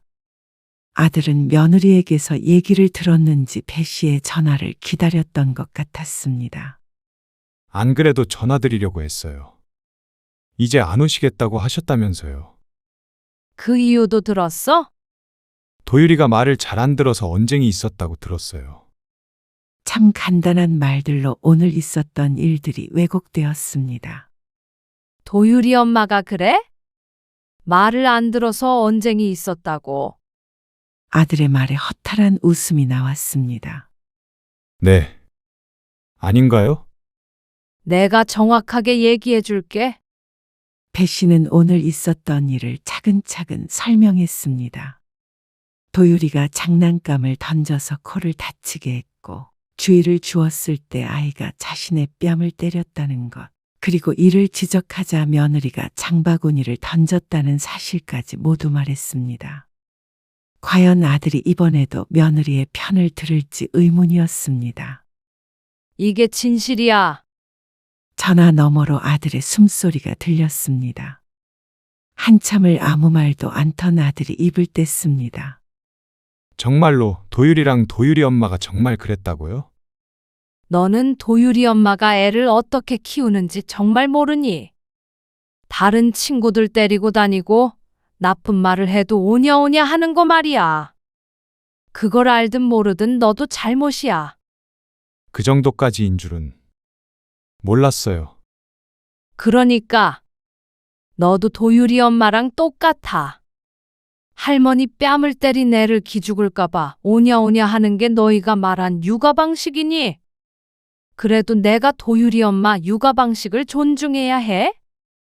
그런데도 나한테 아동학대라고 악을 쓰는 며느리를 내가 며느리로 생각해야 해? 아들은 또다시 한참 동안 말이 없었습니다. 그리고 나서야 작은 목소리로 말했습니다. 죄송해요. 정말 몰랐어요. 제가 회사 일만 하느라. 그러니까 애가 어떻게 크는지 관심도 없었던 너도 반성해라. 도유리 그렇게 만든 건 너랑 도유리 엄마 둘 모두니까. 남에게 맡길 생각 말고 너희 애는 너희가 키워. 그래도 지금 당장 그만두신다고 하면 그래. 곤란하겠지. 근데 육아는 다 그런 거야. 지지고 볶고 힘든 과정도 겪으면서 키워봐야지. 도유리도 너희가 감당해야 할 거야. 그렇게 행동하면 남이든 가족이든 봐줄 사람 없으니까. 그래서 장모님도 가셨나 봐요. 이사를 갔다더니 그 과정에서 말 못한 사정이 많았을 것 같았습니다. 배 씨는 애를 봐준 지 몇 달 되지도 않았는데 벌써 이런 일이 몇 번이나 생겼으니 말이죠. 이제는 너희가 애를 어떻게 키우든 상관 안 할 테니까. 알아서 키우고 나중에 책임도 너희가 져. 아들은 끝까지 아무 말도 하지 못했습니다. 배 씨는 다음 날부터 정말로 아들네 집에 가지 않았습니다. 당장 봐줄 사람이 없어서 곤란할 텐데도 아들은 배 씨에게 전화를 하지 않았습니다. 아니, 사람이라면 하지 못할 테죠. 며느리와도 무슨 대화를 나눴는지 모르겠지만 연락이 오지 않았습니다. 그러다 며칠 뒤에 전화 한 통을 받았습니다. 안녕하세요. 사부인. 안사돈이었습니다. 아, 안녕하세요. 어쩐 일로? 어제 혜인이한테 전화가 왔거든요. 친정엄마한테 일러 바치기라도 했나 싶어서 미간이 좁혀졌습니다. 죄송합니다. 그런데 갑자기 사과를 하는 안사돈. 혜인이가 저한테 도유리를 다시 봐달라고 했는데 사돈 얘기를 꺼내더라고요. 근데 제가 좀 이상해서 강서방한테 전화해서 자초지종을 들었어요. 아, 그러셨어요. 제가 대신 사과드리겠습니다. 죄송해요. 애를 잘못 키웠어요. 아니요, 도유리가 그런 게 사돈 책임은 아니죠. 아니요, 도유리 말고요. 제 딸이요. 혜인이를 잘못 키운 게 저니까. 죄송합니다. 아, 안사돈의 말에 놀랐습니다. 제가 도유리 봐줄 때도 그런 걸로 자꾸 부딪혔거든요. 아무리 말해도 듣질 않으니까 저도 화가 나서 나온 거예요. 사부인한테도 그럴 줄 알았더라면 제가 어떻게든 했을 텐데 죄송합니다. 아니에요. 혜인이가 앞으로 도유리 좀 다시 봐달라고 부탁하더라고요. 안 그러면 자기가 직장을 그만둬야 한다고요. 그런가요? 네. 그래서 그냥 그만두라고 했어요. 다신 안 봐주겠다고요. 의외의 말을 들은 배 씨의 눈이 커졌습니다. 걔는 고생 좀 해봐야 해요. 그리고 도율이 잘못 가르친 것도 알아야 하고요. 절대로 봐주지 마세요. 울며 빌어도요. 그럴 생각이에요. 안사돈은 다시 한번 미안하다고 사과를 하며 전화를 끊었습니다. 역시나 배 씨가 모르고 있던 일들이 많았던 모양이었습니다. 사돈의 전화가 아니더라도 배 씨는 손자를 다시 봐줄 생각이 전혀 없었습니다. 그런데 사돈의 말처럼 울며 비는 며느리는 만나게 되었죠. 아들과 함께 찾아와 사과를 하는 며느리. 죄송해요. 장을 보려던 찰나에 들어온 아들과 며느리를 배 씨는 아무 말 않고 쳐다만 보았습니다.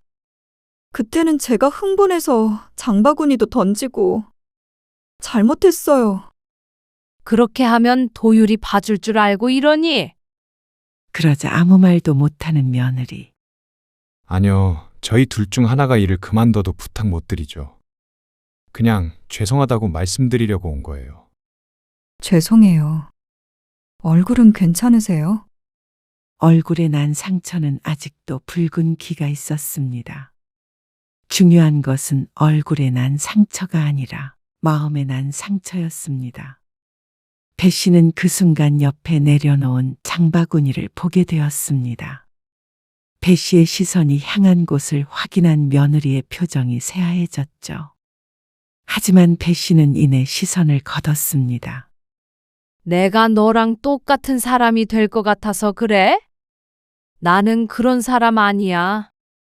졸지에 폭력을 쓰는 그런 사람이 되어버린 며느리의 얼굴이 이번엔 빨간색으로 변했죠.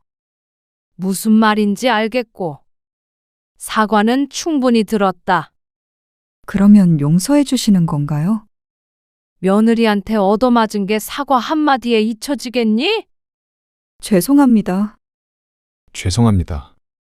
배 씨는 아들 며느리의 사과를 더는 듣지 않고 집에서 내보냈습니다. 며느리의 얼굴을 보는 것만으로 그날의 일이 떠오르는 듯했죠.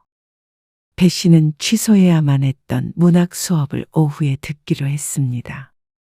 육아에서 벗어나서 다시 내 삶을 되돌려 놓았습니다. 진작에 이렇게 했어야 했습니다. 무조건 도와주는 게 자식을 위한 길이 아니라는 걸 이번에 뼈저리게 깨달았습니다. 사실 며느리에게만 뭐라고 할 일이 아니었습니다.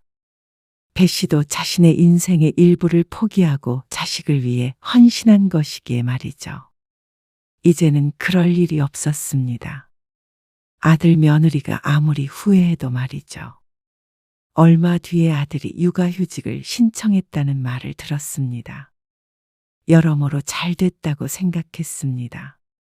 하지만 그렇다고 아들 며느리를 용서한 것은 아니었습니다. 언젠가는 마음이 풀릴지 모르겠지만 그게 빠른 미래는 아니었습니다. 며느리가 한 일이 머릿속에서 당장 사라질 만한 일이 아니었죠. 그에 따른 불편함도 아들 며느리가 감내해야 했습니다. 배 씨는 손자나 아들에 관한 일은 이제 머릿속에서 지우기로 다짐했습니다. 그 시간에 자신에게 시간을 더 쏟는 게 현명했으니 말이죠.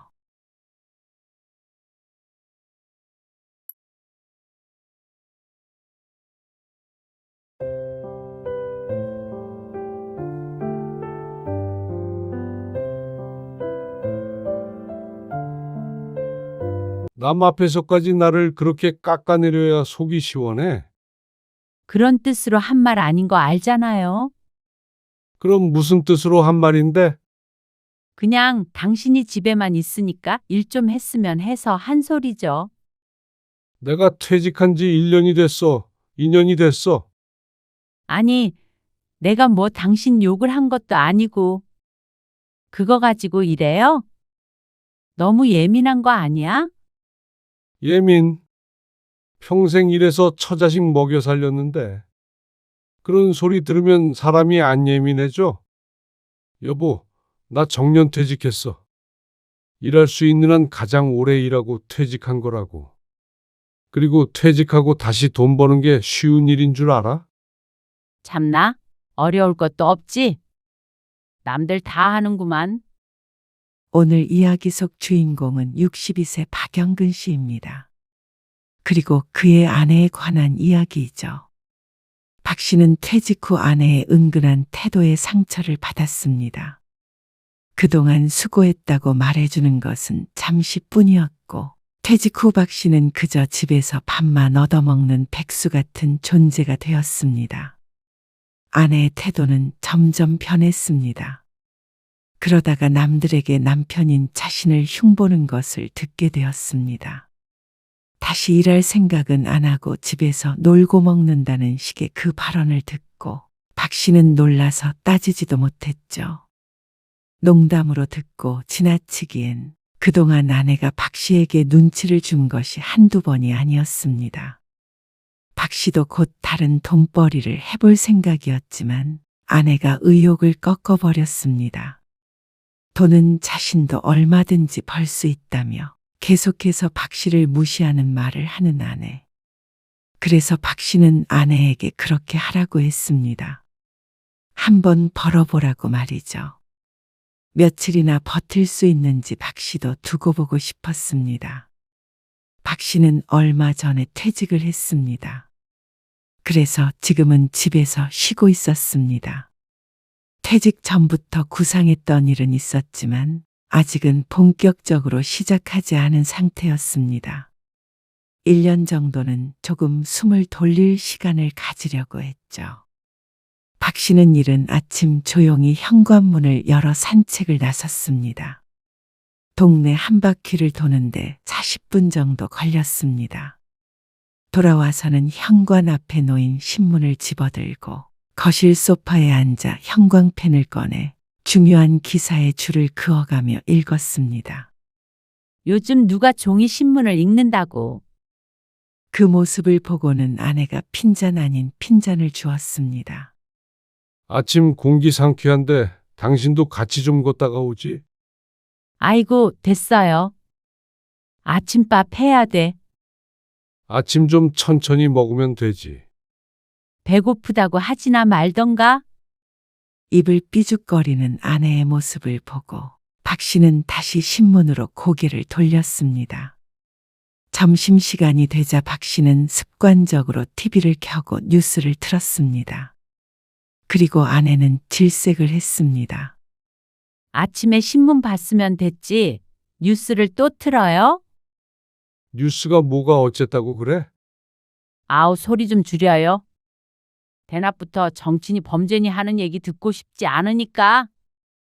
진저리 치는 아내의 말에 음량을 줄였습니다. 그런데 식사 준비를 하면서도 자꾸만 힐끔힐끔 쳐다보며 눈치를 주었습니다. 그래서 박 씨는 머쓱하게 음소거를 해버렸습니다.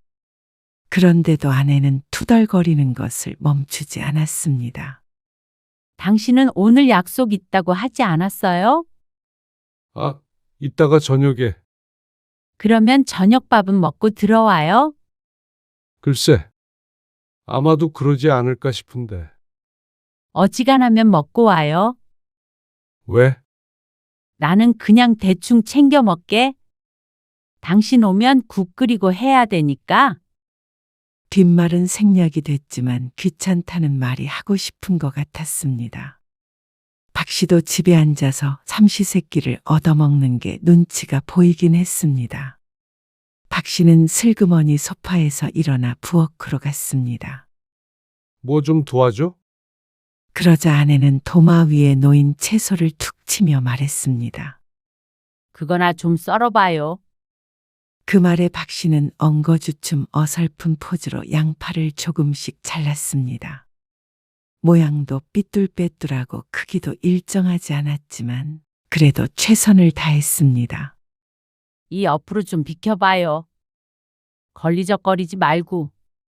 아내의 말에 무심코 옆으로 한 발짝 비켰던 박 씨는 아내의 말을 곱씹고 미간을 찡그렸습니다.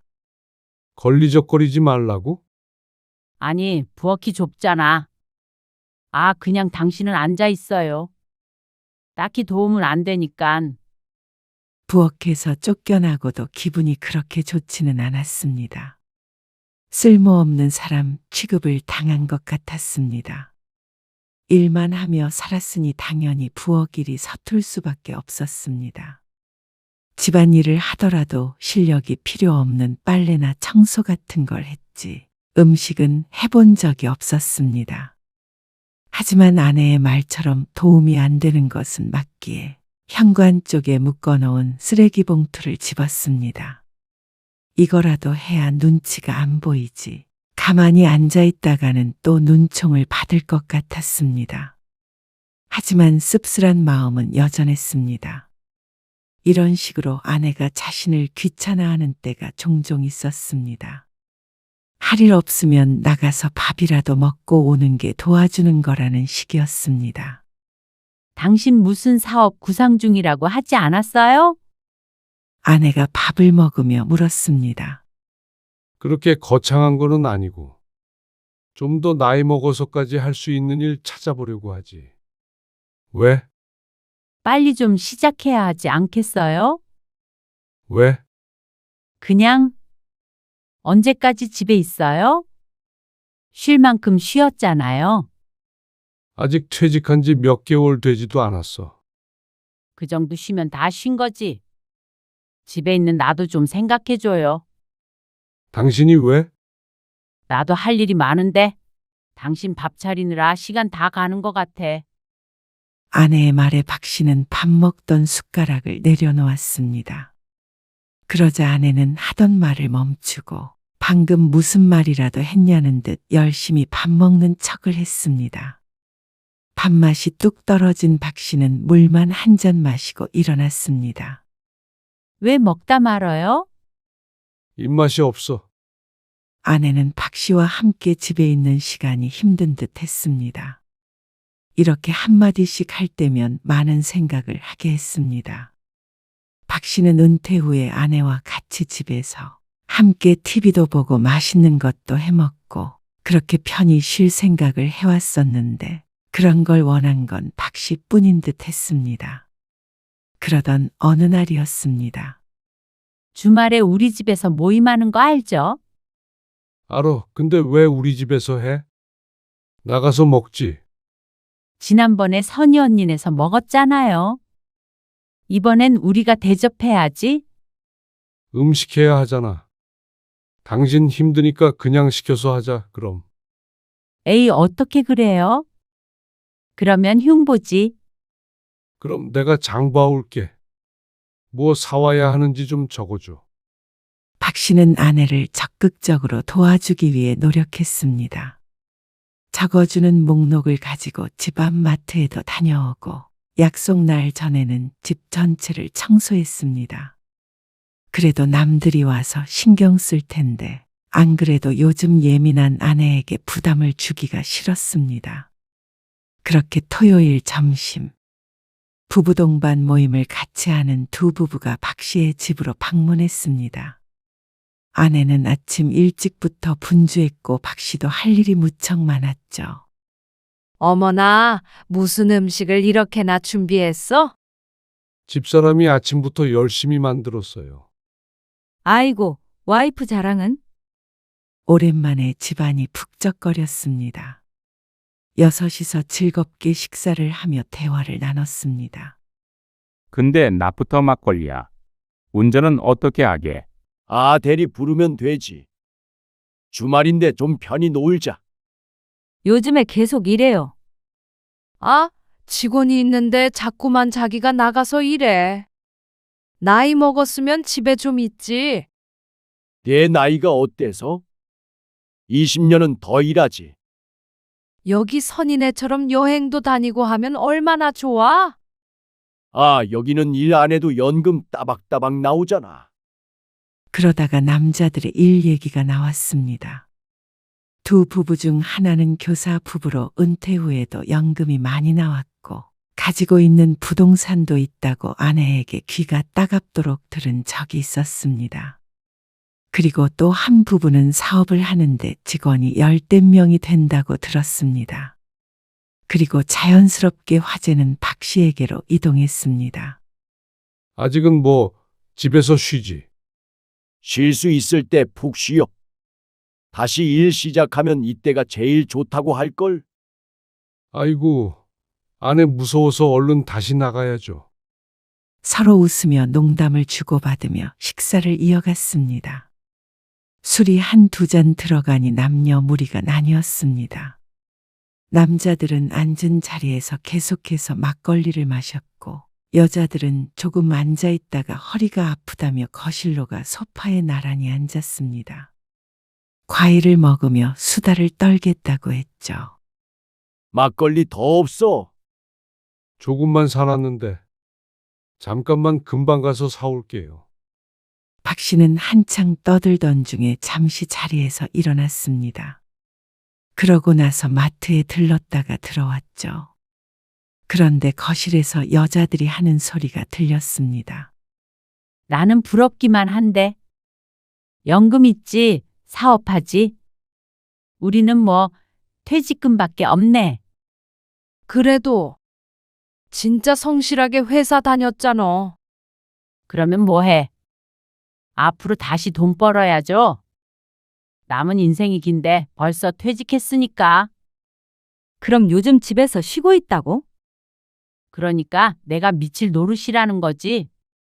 종일 집에 있으면 밥도 새끼 차려야 하고. 집안일은 전혀 안 도와줘? 도와주긴 하는데. 안 도와줘도 되니까 제발 좀 나가서 돈이나 벌어왔으면 좋겠네요. 집에 같이 있는 것도 불편하고. 어머나, 너무했다. 너무하긴요. 나도 집에 늘 혼자 있다가 남편 수발 들려니까 힘들어서 그렇죠. 돈만 딱딱 갖다 주는 게 좋죠. 남자들은 안 그래요? 농담이랍시고 웃으며 하는 말에 여자들은 어색한 웃음을 흘렸습니다. 그때 그중 하나와 박 씨의 눈이 마주쳤습니다. 아이고, 농담도 잘하네. 애써 수습하는 목소리에도 아내는 박 씨의 존재를 눈치채지 못하고 한마디를 덧붙였습니다. 남자들은 돈 안 벌면 막 자존감 낮아지고 그러지 않나? 우리 남편은 그런 것도 없나 봐. 나 같으면 뭐라도 하려고 할 텐데. 나머지 둘은 대꾸는 하지 않고 서로를 민망한 표정으로 바라볼 뿐이었습니다. 아내는 막걸리를 몇 잔 마셔서 그런지 그런 것도 눈치채지 못하고 자기 할 말만 했죠. 박 씨가 그걸 못 본 척하고 그냥 지나쳤습니다. 사람들 앞에서 싸울 것도 아니고 또 비참한 기분이 들고 너무 창피했습니다. 그런 분위기를 알았는지 30분이 채 안 돼서 여자들이 남자들을 데리고 자리에서 일어났습니다. 왜 더 안 마시고? 에이, 얼른 가야지. 여기도 치우고 쉬어야 하니까. 더 계셔도 되는데. 그런데 박 씨는 예의상이라도 붙잡는 말을 하지 못했습니다. 자꾸만 아내가 사람들에게 했던 말이 떠올랐습니다. 손님들이 돌아간 후 집안은 조용해졌습니다. 당신도 놀지만 말고 좀 치워요. 밥값은 해야지. 아내는 박 씨가 무슨 말을 들었는지도 모르고 말했습니다. 여보, 어? 내가 여태 밥값을 못했어? 갑자기 왜 그래요? 남 앞에서까지 나를 그렇게 깎아내려야 속이 시원해? 어? 아내는 식탁을 정리하던 손을 잠시 멈췄습니다. 아, 들었어요? 들었냐고? 내가 한심하다는 듯이 얘기하던데 퇴직했다고 내가 그런 얘기를 들어야 해? 아니, 당신이 다른 사람한테 그런 얘기하는 걸 내가 들어야 해. 그런 뜻으로 한 말 아닌 거 알잖아요. 그럼 무슨 뜻으로 한 말인데? 그냥 당신이 집에만 있으니까 일 좀 했으면 해서 한 소리죠. 내가 퇴직한 지 1년이 됐어. 2년이 됐어. 아니, 내가 뭐 당신 욕을 한 것도 아니고. 그거 가지고 이래요? 너무 예민한 거 아니야? 예민?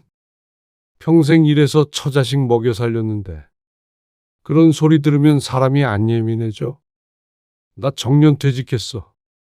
일할 수 있는 한 가장 오래 일하고 퇴직한 거라고. 그리고 퇴직하고 다시 돈 버는 게 쉬운 일인 줄 알아? 참나 어려울 것도 없지. 남들 다 하는구만. 뭐라고? 아내는 돈 버는 일을 너무 대수롭지 않게 생각했습니다. 그러니까 박 씨를 그런 취급을 한 것이겠죠. 이 나이에 돈 버는 게 쉽다고? 뭐라도 의지만 있다면 하는 거죠.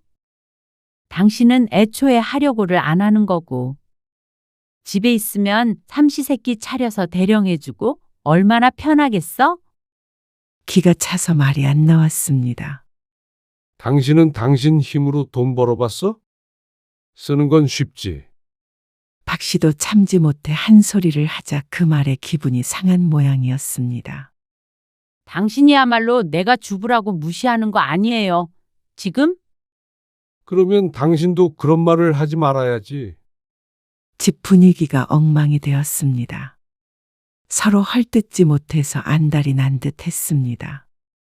그럼 당신은 앞으로 빨래도 알아서 하고 당신 먹을 건 알아서 챙겨 먹어요. 나도 나만 챙기면 편해. 아내가 박 씨를 흘겨보며 말했습니다. 기어코 자신이 잘못한 상황에서도 이겨먹어야 속이 시원한 듯 했습니다. 박 씨도 참다 못해 말했습니다. 그러면 당신도 이참에 돈 벌면 되겠네. 뭐라고요? 이 나이에 돈 버는 거 쉽다며? 나도 내 밥 알아서 먹을 테니까 당신도 돈 알아서 벌어서 써. 누가 그러라면 못할 줄 알고? 그렇게 해. 나도 당신이 원하는 대로 할 테니까. 그러자 아내는 자신이 한 말을 주워 담을 수는 없었던 모양이었는지 분한 표정으로 돌아섰습니다. 정리가 덜 된 부엌은 박 씨가 마저 치웠습니다. 이제부터 똑같이 해야 하니 잘하든 못하든 할 생각이었습니다. 다음 날 거실 테이블에서 뭘 열심히 들여다보고 있길래 힐끔 보았더니 아내가 신문에 실린 구인 광고를 보고 있었습니다. 정말로 일자리를 구하려는 모양이었습니다. 그런데 며칠 뒤에도 똑같은 자세 그대로 앉아 있는 걸 보고는 말을 걸어보았습니다. 아직도 못 구했어? 그러는 당신은 뾰족하게 받아치는 아내. 나도 준비하고 있으니까 걱정 말고. 그런데 어느 날 안방에서 아내가 친구와 통화하는 소리를 우연히 들었습니다. 전화해 봤더니 다 안 된대. 인터넷? 인터넷으로도 다 해봤지. 사무보조랑 카페 같은 데는 다 젊은 사람만 뽑는다잖아. 경력도 없으니까 자꾸만 거절당해. 컴퓨터도 잘 못하는데 그러니까 나라도 나 안 뽑겠더라고. 내가 이 나이에 어디 가서 일자리를 구해야 하는지 정말 쓸모없는 인간이 된 것 같은 기분이야. 울적한 아내의 목소리에 박 씨도 기분이 좋지 않았습니다. 아내는 호언장담했지만 현실은 더 냉혹했습니다. 박 씨가 평생 회사에 다닌 것처럼 아내도 평생 살림만 했기에 할 줄 아는 것이 없는 것이 당연했습니다. 집에서는 주부로서 베테랑이었지만 사회에서는 반겨주질 않으니 충격을 받은 것 같았습니다. 그리고 그걸 보는 박 씨도 씁쓸했죠. 그러다 얼마 후 아내는 당당하게 말했습니다. 나 내일부터 출근해요. 어디로? 그러자 당당했던 목소리가 조금 크기가 줄어들었습니다. 이 앞에 이 앞에 어디? 마트? 아내의 말에 박 씨가 놀란 눈으로 쳐다보았고 아내는 그 눈길을 살짝 피했습니다. 계산하는 일인데 별거 아닌 것 같더라고. 그래? 박 씨도 고개를 끄덕였습니다. 세상에 별거 아닌 일이 어디 있겠나 생각했지만 아내는 조금 창피할지언정 긴장되거나 하진 않은 모양이었습니다. 조심히 다녀와. 다음 날 박 씨의 담담한 말에 아내는 복잡한 감정이 떠있는 얼굴로 집을 나섰습니다. 그리고 저녁에 돌아온 아내의 손등에는 반창고가 붙어 있었습니다. 손은 왜 그래? 별거 아니에요. 물건 계산하다가 긁혔어요. 목소리에는 기운이 없었고 그대로 소파에 주저앉아 움직이지 않았습니다. 박 씨는 더 묻지 않았습니다. 아내는 자꾸만 다리를 주물렀습니다. 가끔 마트에 가도 주의 깊게 본 적은 없지만 아마도 종일 서서 계산을 하는 듯 했습니다. 그리고 며칠이 지나자 아내는 집에 들어서자마자 신발도 벗기 전에 가방을 내려놓고 현관 앞에 쓰러졌습니다. 허리가 끊어질 것 같아. 박 씨는 말없이 아내가 자기 전 머리맡에 파스를 놓아두었죠. 그 사이에 박 씨는 집에서 일을 시작했습니다. 컴퓨터로 물건을 파는 일인데 요즘에는 내가 물건을 갖고 있지 않아도 인터넷상에서 물건을 팔고 창고에서 배송을 해주는 시스템이 있었습니다. 박 씨도 퇴직 전부터 알아보고 있던 일이었죠. 물론 처음에는 돈이 잘 안 되겠지만 그래도 박 씨가 회사에서 다니면서 해왔던 일과 크게 결이 다르지 않은 일이었습니다. 적어도 나가서 경비원이 되는 것보다는 잘할 수 있는 일이었죠.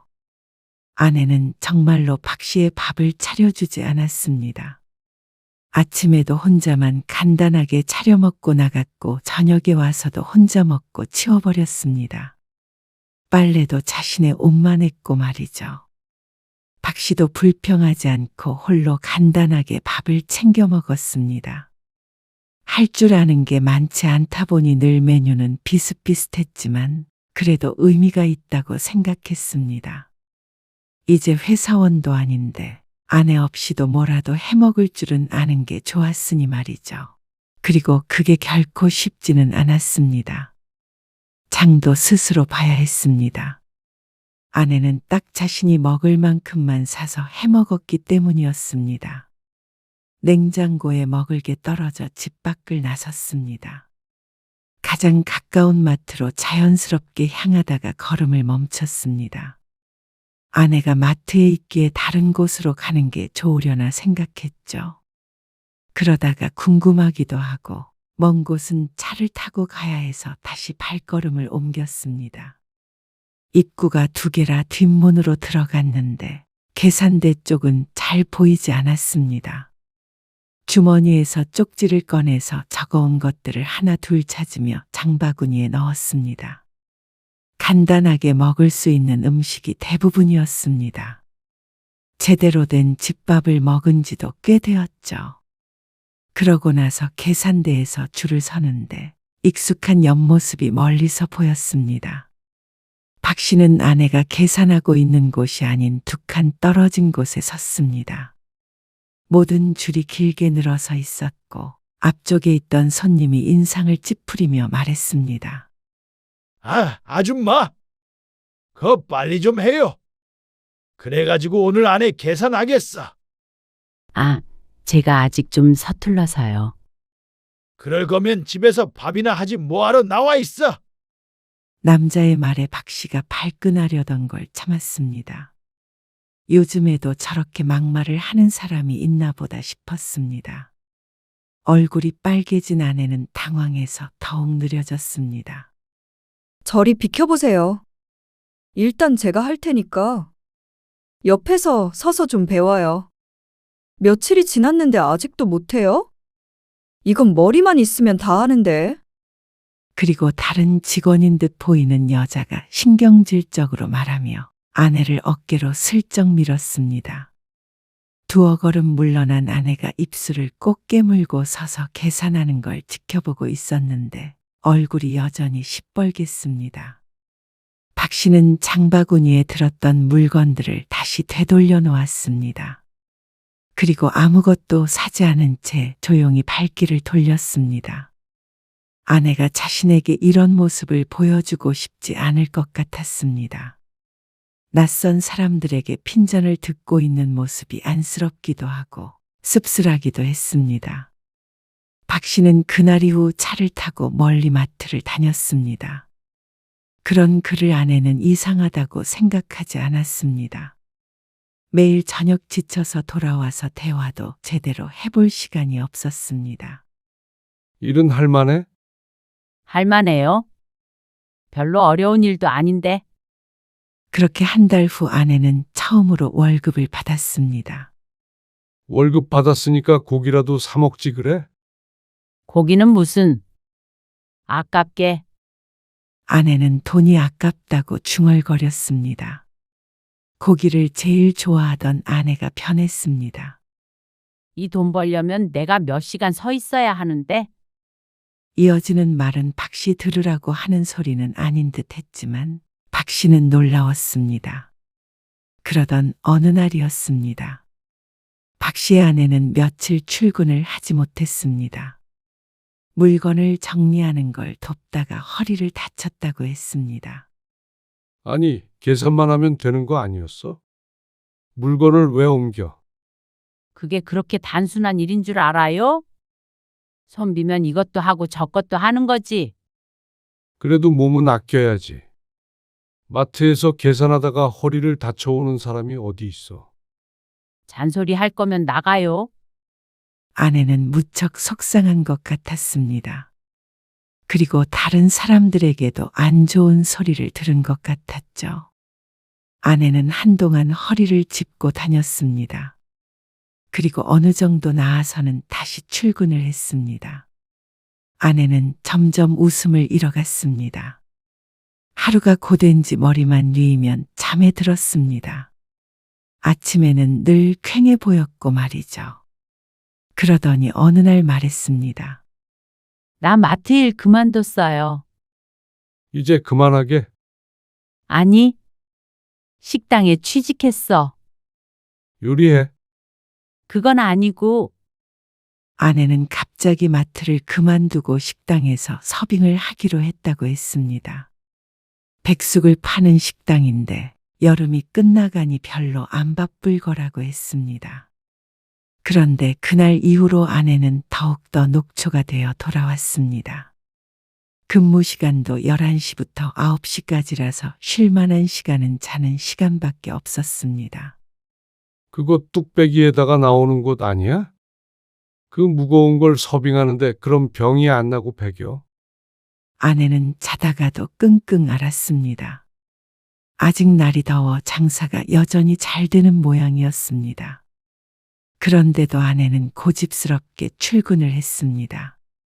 이제 그만두면 또 갈 만한 데가 없는 것 같았죠. 어느 날은 표정이 너무 좋지 않아 물었더니 진상 손님을 만났다고 했습니다. 갑자기 머리카락이 들었다는 거야? 내가 갖다 줄 때는 분명히 없었는데. 그리고 그렇게 짧은 머리는 자기밖에 없는데. 근데 사장님까지 나한테 사과하라고 그러고. 그런데 그런 일이 하루 이틀이 아니었습니다. 거의 매일같이 아내는 하소연할 일이 생겼습니다. 아내가 일을 시작한 뒤로 마음이 상했는지 박 씨에게 말을 잘 걸지 않았었는데 하소연할 사람이 집에 자신밖에 없으니 말문이 트인 듯 했습니다. 그렇게 식당에서도 한 달 반을 일하더니 어느 날 저녁 아내가 밥을 먹다가 말고 갑자기 눈물을 흘리기 시작했습니다. 퇴근 시간이 늦어 밥 먹는 시간도 늦었죠. 박 씨는 잘 준비를 하려다가 말고 아내를 보고 깜짝 놀랐습니다. 여보, 아내는 떨리는 목소리로 말했습니다. 내가 잘못했어. 그동안 당신한테 함부로 말했던 거 후회돼요. 내가 돈 벌어보니까 정말 힘들다. 아내의 말에 박 씨는 웃음 섞인 한숨을 내쉬었습니다. 어쩐지 힘이 빠지는 듯 했습니다. 당신은 어떻게 수십 년을 버텼어요. 안 좋은 꼴도 많이 봤을 텐데. 난 밤에 잠들 때마다 내일이 안 왔으면 할 때도 많어. 다 그러고 사는 거지. 남이 돈 벌기가 쉽나. 무슨 일을 하든지 똑같지 뭐. 얼른 밥 먹어. 배고프겠다. 아내는 여전히 눈물을 글썽거렸습니다. 그렇게 일만 한 당신, 퇴직했는데 집에서 제대로 못 쉬게 해서 미안해요. 내가 왜 그렇게 못되게 굴었는지 몰라. 박 씨는 잠시 침묵했습니다. 분명히 아내에게 섭섭해서 보기 싫기도 했었는데 그동안 쌓였던 서운함과 상처가 한순간에 사라지지는 않았지만 박 씨도 마음에 여유가 생겼습니다. 나도 일 시작했고 당신까지 안 벌어도 어려운 상황 아니잖아. 집에 있어. 그래도 돈 벌어오라는 게 아니라 존중을 해달라는 말이었지. 나도 당신 존중해.